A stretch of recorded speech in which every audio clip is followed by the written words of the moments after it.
I am addicted to sleeping. Not I used to be addicted to sleeping. I currently am, which is kind of a crazy statement. I feel like most people in our generation love to stay up late and lack a lot of sleep. In fact, as soon as I graduated school, they pushed up the starting time 1 hour because people weren't getting enough sleep. And I'm not going to convince you in this video that sleep is bad for you. Obviously, I love doing it, but I'm just going to tell my experience with sleeping, which might sound a little strange, but I have like 6 topics in front of me. I mean, the first reason of why I started sleeping more is because it's good for you. Like the most plain, obvious reason is just because it's healthy. It's better to have 10 hours in oversleep than it is to have 6 hours in undersleep. Sleep is going to boost your testosterone. It's going to aid recovery. It's going to clear out your brain. And you're going to feel replenished when you wake up the next morning. Those are just the hard facts. It's a biological necessity for humans. So as someone who loves to exercise, I'm like, of course I need to sleep. I need to sleep if I want to make gains and I want to make progress in the gym and if I want to become smarter. Because sleeping helps with memory and flushing out your brain to be of information. So that was the first reason. I'm like, shit, bro. I went from benching 160 to benching 335, and I went from fucking 135 on squat to like 405 on squat. Like it was the only reason I was doing it so much. Is genuinely because I'm like, hey, I gotta be in bed by 9 or by 10 because I gotta get my sleep. I'm not going out. I'm out here unk maxing. I'm out here sleep maxing and test maxing, right? But the second reason was at the same time I started sleeping for recovery, I was trying to learn how to lucid dream, which is when you have control over your dreams. I feel like everyone's done this at some point. But I got super into it during COVID. I mean, like every day I was like trying to put my hand through each other or like trying to pluck my nose and see if I could breathe without it. Those are like some of the cues you can use to see if you're in REM sleep or if you're in real life, because sometimes it's too adjacent to reality sometimes. Like last night I genuinely was just at school and just robbing a vending machine for energy drinks. Like if I told my friend, yeah, today at school I went to a vending machine and got a free energy drink, that sounds like that could really happen. It wasn't, I was underground fighting the wall of flesh in Terraria in real life with explosives. It wasn't like a crazy dream. It was genuinely just real life adjacent. I would go to sleep every night, just like I'm trying to lucid dream, like excited to go to bed. Like I'm done with this real life shit. I want to sleep. Like it's genuinely a hobby. For me, a lot of the common ones were like I would run really fast and then start to take off and fly. And I love to feel the wind. And I even do this in real life, not the flying part, but when I'm driving, I like to stick my hand out the window and feel the wind. Lucid dreaming can be a little dangerous if you don't want to confront the reality you have, because it's going to subconsciously tell you things about what you want in real life. Because if you look in a mirror in a lucid dream, clearly there's going to be no reflection. It's just in your brain. So what you're going to see is just like the optimal version of you. The true, pure Adam version of you. The ascended, Morgan, 6-foot version of you. I swear on everything, I had a dream and I look in the mirror and I have the most luscious hair with the highlights, clear skin, and I had like blue eyes. I'm like, bro, who the hell sent me to fucking Agartha? Okay? I'm like, this is clearly not me. Oh, and I was jacked as fuck. I was jacked as hell. But that's clearly not me, And it's not even realistic that that my eye color changes, even though I've seen some videos where you could depigment your eyes, but that's unrelated. That's still unrealistic. So when you get back to reality, it's like, oh shit, I'm a fat fucking chud. I'm a loser. I'm a nobody. I'm not this jacked. What else do I got in here? Oh yeah, getting nightmares. Typically, I don't get any nightmares, like, at all. Especially not even recently, like when I was younger, and when I mean way younger, like probably the first few months of lucid dreaming, and like when I was a little kid, I've had nightmares. But as like an adult, like the past 3 years, no real nightmares. I'll give you an example. Like 4 years ago, like killed myself in one of the dreams, and then you wake up and you're turned on your side in the exact position, and you're like, oh shit, bro. It's unsettling, and you're like a ghost, and you're watching everyone else, and you're not actually a part of the scenario. You're just an observer. One, as a little kid, would be I'd be stuck in a car going down like a super steep slope, like some San Francisco looking ass hill, where it's like just borderline 90 degrees, and you're just going, and then you just drop off, and you're in a car, and as a little kid, you clearly don't know how to drive. You're fucking not tall enough to drive, and you just fall off the face of the earth. That would be another one. That would be unsettling. But for me, I don't even like staying up. Like, my brother, he loves staying up to like 3 a.m., 4 a.m. Deadass, like, he be falling asleep when I wake up. And I had a roommate, same ordeal. He would basically be asleep the whole time I was awake, and I would be asleep the whole time he was awake. Just so we were trading shifts, bro. I was morning shift, he was night shift for our apartment, you know? And for me, it kind of stems from wanting the gains, of course, for the gym, and wanting to be healthy.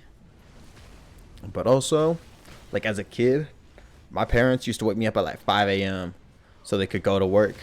But they obviously weren't going to leave a 5-year-old kid, a 3-year-old kid at the house by themselves. So they wake me up, they give me some yogurt, they lay out my clothes, and then I would go to my neighbor's house. And then we would stay there till like 8 or 9 before going to school. So naturally, I've always been waking up early.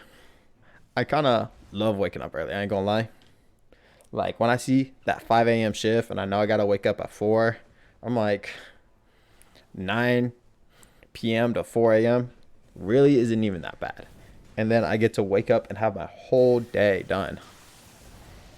And I know for a fact I have the loudest alarm clock of all time. Like, tactical nuke incoming!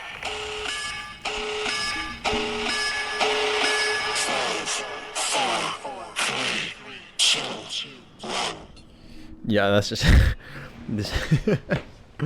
Yeah, that one is I got a few more, but that's a go-to, of course. Like, there's zero shot you don't wake up when it's quiet as hell in your room, and the COD tactical nuke sound just plays blaring loud at 100 decibels at 4 in the morning. Another reason I used to love to sleep is because it was like an escape from reality. When your life is so shitty and you wake up and all you do is go to work, go home, and play little video games, and you have no social interaction, like, of course, you just want to say, goodbye, fuck this shit. Because clearly the lucid realm is going to be a lot more intriguing than a 9 to 5. It could be a little dangerous if you like sleeping so much, because you're not productive. Especially if you're asleep for 10 hours, there is zero productivity and zero progress being made in your life. In fact, it should really be the other way around. You should have such a intriguing, fascinating life that you don't want to go to sleep, and that you're eager for every day to come. But if your life is so bland, of course, sleeping is going to give you much more dopamine when you're flying with the planes. So it can be a dangerous escape from reality drug, just like how people use it for alcohol or use weed or, Meth. okay, maybe not that that extreme. In fact, this is probably the safest out of everything I just named, but but you get my point. So how do I optimize my sleep to get extreme REM sleep and extreme lucid dreams? Step one is to sleep at the same time every day. I try to go probably 9 to 6, or what is it? Is it 9 to 5 and then 10 to 6? Those are 8 hours of sleep. Those are the times I try to get through. Sometimes if I had gone out, I know I could sleep for like 12 hours. I'm not even joking. I went I went to Lincoln Park and I had shitty sleep the night before, so the day after I slept 12 hours. I would say sleep in a dark room, like pitch black, like no screens, no light in your room, nothing. And all your screens, you're gonna turn the nightlight filter on, crank it to as red as it gets, and then turn the brightness on your PC, turn it down all the way. On your phone, there's a feature where you could turn it to black and white, but you can just double tap or triple tap the power button and it will automatically just snap to it, so you don't have to go into settings. And that's gonna black out all the blue light. The blue light tricks your brain into believing it's still daytime, even if it's 10 p.m. You want to have a cold room, like as cold as you can get it. And I used to do a lot of cold showers, and then like right before I go to sleep, well, I guess the research found that it was suboptimal because your body wants to cool down as you go to bed. So just take a warm shower, and then maybe just turn it cold to wash your face. Don't cold your balls. I'm gonna be real, because the cold part is necessarily for test maxing, getting that testosterone up. Your balls want to be in a cold environment. Next step, quiet room. Like progressively through the night, just turn down the volume, turn down the volume, turn down the volume, lower the stimulation. You don't got to be plugged in 24/7. You know, you can be on your phone and just read or some shit, but if you're on social media and you're watching these high speed edits with super loud music, it's gonna be too stressful for your body. It's gonna be, you don't want high cortisol right before you go to bed, right? Another step is eating as far away from when you're gonna go to sleep. Now sometimes I get home late and I can't do it, you know. I'm gonna slam a protein shake, slam a dinner, and go to bed. I'm on the bulk. Don't matter to me. But the problem with that is if you eat 2,000 calories right before you go to bed because you were working all day, the blood flow is gonna go all straight to your stomach to digest that. But in reality, you want that blood flow to go to your brain to clean it, and then for the blood flow to go to the land down under to make some testosterone. And I've tried some sleep supplements. I know Echovision, they had like some sleep capsules. I was using that for a little bit, and yeah, that shit knocks you out, bro. Like the magnesium, the melatonin,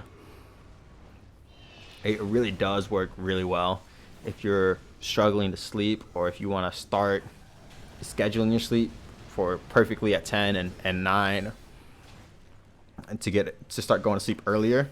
It works. Another one now I tried was MK677.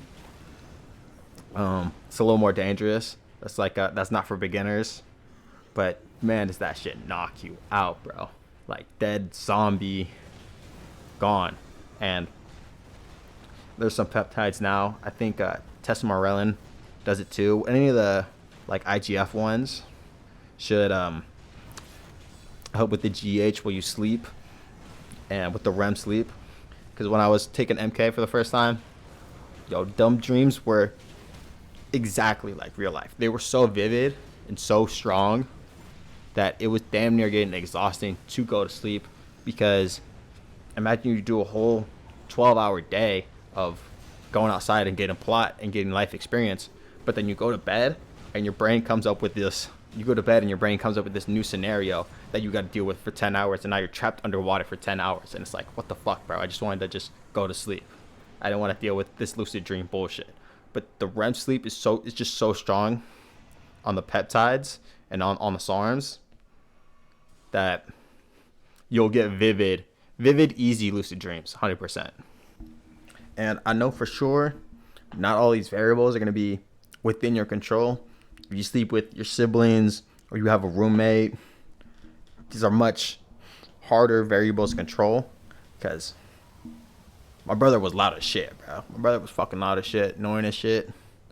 Doing Roblox karaoke at 10 p.m. when I'm trying to sleep. Like, and you deadass be awake at 4 a.m. when I'm ready to go to work. So it's not always plausible, but it is something to keep in mind if you're trying to maximize your REM sleep, which is the most important part of sleeping. You know what I want to say is I never take any naps unless I'm like really cooked from hitting legs, where I just PR'd like RPE 10, all the strength in my body. I'm not taking a nap. Like when I did 5 plates for the first time on deadlift, that was all the energy I had in my body at that moment. So I had to go home and lay down. Like I had over 600 caffeine in my system. Like at that moment when I was taking that nap. Like that's how straining maxing out is. But I never take any naps. Just you save it for bed. Because if you're taking a nap at 1 and expecting to go to bed at 9, it's not going to work. Sleeping feels honestly better when you know you accomplished so much in the day that it's rewarding to do your hobby now and go to sleep and have a fun lucid dream. In fact, I have one friend who I asked, why doesn't he sleep so much? Why does he stay up? And he said, honestly, he doesn't like sleeping, which is so jarring to me, but he finds it unproductive. And if humans didn't need to sleep, he said he wouldn't do it, which I can't agree with. Even if humans didn't need to sleep, I would still be sleeping 8 hours, 9 hours, 10 hours, because I enjoy it, you know? But yeah, man, of course, I want y'all to be sleeping good. This generation is getting fried by how little they're sleeping, and they're losing out on a lot of benefits and health benefits. So I just wanted to share my experience with sleeping and lucid dreaming and shit like that. Don't try to use it as an escape. Just do it healthily. And yeah, man, that's about it.